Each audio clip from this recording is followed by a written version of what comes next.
Bismillah.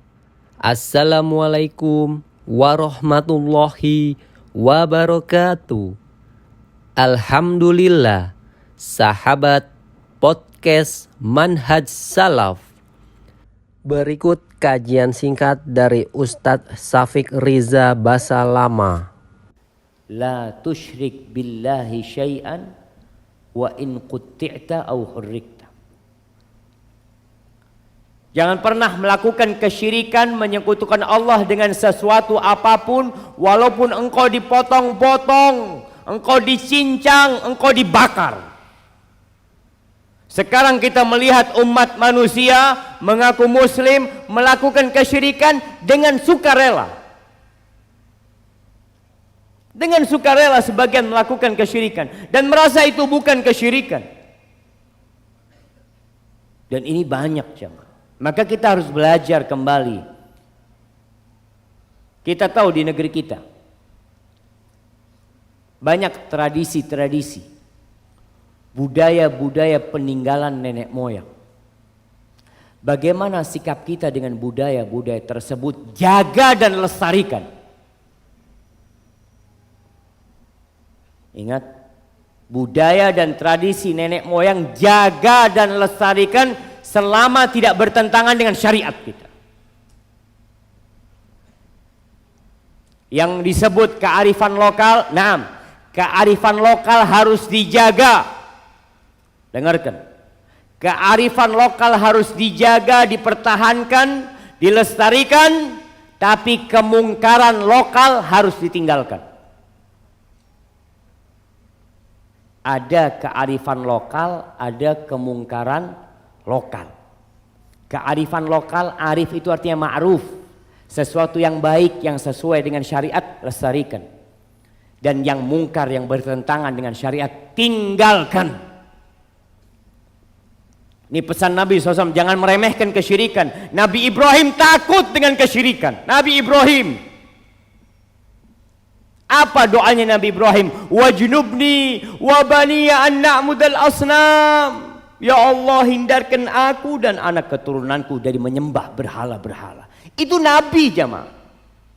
Antum jangan pikir, oh kita insya Allah aman Ustaz. Banyak Ustaz, banyak kiai, banyak tuan guru, banyak buya. Insya Allah aman dari kesyirikan. Siapa yang jamin? Umatnya Nabi Musa melakukan kesyirikan, padahal di tengah-tengah mereka ada Nabi Harun alaihissalam.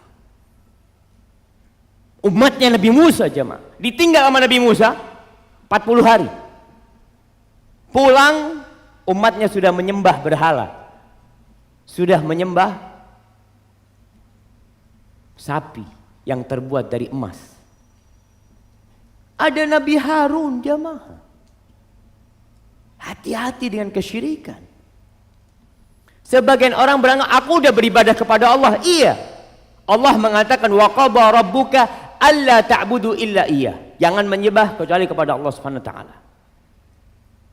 Kita beribadah kepada Allah, tapi ibadah kita itu harus berdasarkan la ilaha illallah. Tiada Tuhan yang berhak disembah kecuali hanya Allah. Ini menuntut kita tidak boleh meminta kecuali kepada Allah, tidak boleh menyembelih kecuali untuk Allah Jalla Jalaluh, memberikan sesajian pengorbanan kecuali untuk Allah Jalla Jalaluh. La tusyrik billahi syai'an. Walaupun engkau harus dipotong-potong jemaah. Antum bisa melihat bagaimana Bilal bin Rabah. Bilal jemaah, kenapa sih dia disiksa? Kenapa dia harus ditarik di siang hari, digeret, diseret, ditaruh di padang pasir, di atas batu-batu yang panas, diletakkan di darinya batu besar, hanya karena dia mengatakan la ilaha illallah. Kayaknya antum belum pernah merasakan seperti itu, dan mungkin gak kebayang, namun tetap seorang muslim. Jamaah, dunia ini berputar. Sekarang kita di Indonesia umat Islam mayoritas. Apakah artinya umat Islam mayoritas di Indonesia tidak akan pernah menjadi minoritas? Bisa jadi Islam di Indonesia ini hilang. Nggak ada jaminan Islam di negeri kita akan terus ada, akan terus jumlahnya mayoritas. Siapa yang bilang? Belajar tuh dengan kondisi saudara-saudara kita yang hilang dari negeri Andalusia, dari Spanyol sana. Umat Islam mayoritas dulu di Spanyol. Bukan hanya mayoritas, pemimpinnya muslim semua. Ulama-ulamanya Masya Allah. Ulama-ulama yang hebat, handal, yang bukunya sampai hari ini kita baca. Al-Imam Al-Qurtubi Al-Andalusi, Ibnu Hazm Al-Andalusi. Banyak ulama-ulama sana, tapi hilang. Antum kalau lihat cerita hilangnya Islam dari sana, itu umat Islam sama orang-orang Katolik dipaksa untuk keluar dari Islam. Kalau enggak dibunuh dan dibantai. Apakah kemudian kalau antum menghadapi kondisi seperti itu, antum jual keimanan antum? Kita lihat saudara-saudara kita di Mentawai, di daerah-daerah yang susah. Mereka bukan dipukulin jamaah, hanya dikasih beberapa mie instan, beberapa sembako, dia tukar akidah dia. Dia melakukan kesyirikan. Ingat, jangan melakukan kesyirikan walaupun engkau dipotong-potong jamaah. Antum lihatlah Masyitatu binti Fir'aun, tukang sisirnya anaknya Fir'aun. Itu anaknya satu persatu dimasak sama Fir'aun. Dia tetap mengatakan la ilaha illallah. Istrinya Fir'aun disiksa, dibantai sampai mati. Dia tetap mempertahankan la ilaha illallah. Ashabul Ukhdud, baca surat Al-Buruj. Bagaimana Allah ceritakan Ashabul Ukhdud. Tatkala mereka beriman kepada Allah dan tidak melakukan kesyirikan, rajanya itu membuat parit yang besar. Kemudian ditaruh kayu di sana, dihidupkan dengan api. Yang tidak mau keluar dari la ilaha illallah dilemparkan ke dalam api tersebut. Ibu sama anaknya harus mati di sana, tapi mereka mempertahankan la ilaha illallah. Kita ini di akhir tahun, orang pada ribut, bertanya, boleh enggak Ustadz ngatakan selamat Natal? Boleh enggak Ustadz merayakan tahun baru? Jamaah, antum katakan kepada orang-orang yang merayakan selamat Natal itu, kalau dia minta ucapan selamat dari antum, katakan lakum dinukum waliyadin. Selesai, agamamu, agamaku. Aku tidak akan nyembah. La a'budu ma ta'budun wala antum abiduna ma'abud. Katakan qul ya ayyuhal kafirun. Ini sama wasiat dari Nabi, jangan pernah melakukan kesyirikan, menyetujui ibadah mereka. Wasiat yang pertama. Dan semua nabi yang diutus itu membawa la ilaha illallah. Bukan hanya ucapan di lisan, bukan hanya tulisan di status la ilaha illallah Muhammad Rasulullah, tapi kelakuannya tidak sesuai dengan la ilaha illallah.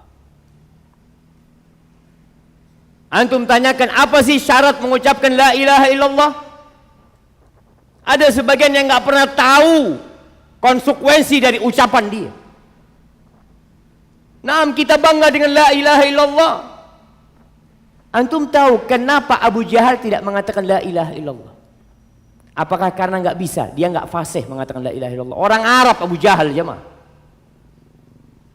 Abu Lahab, kenapa tidak mengatakan la ilaha illallah? Abu Talib, pamannya Nabi SAW. Bagaimana ketika dia mau mati, Nabi mengatakan sallallahu alaihi wasallam, qul ya am la ilaha illallah. Paman, ucapkan la ilaha illallah. Ucapkan.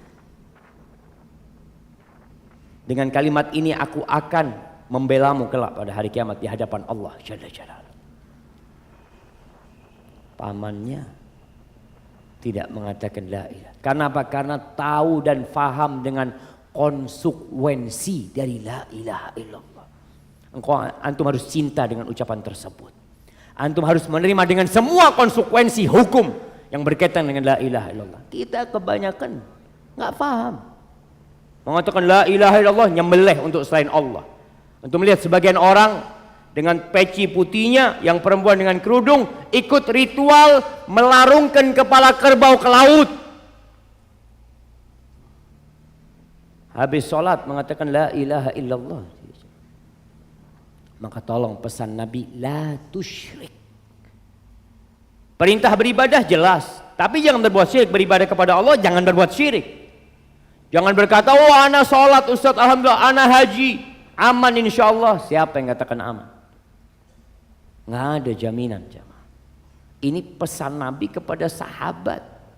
Yuk sahabat, bantu sebarkan dakwah salaf.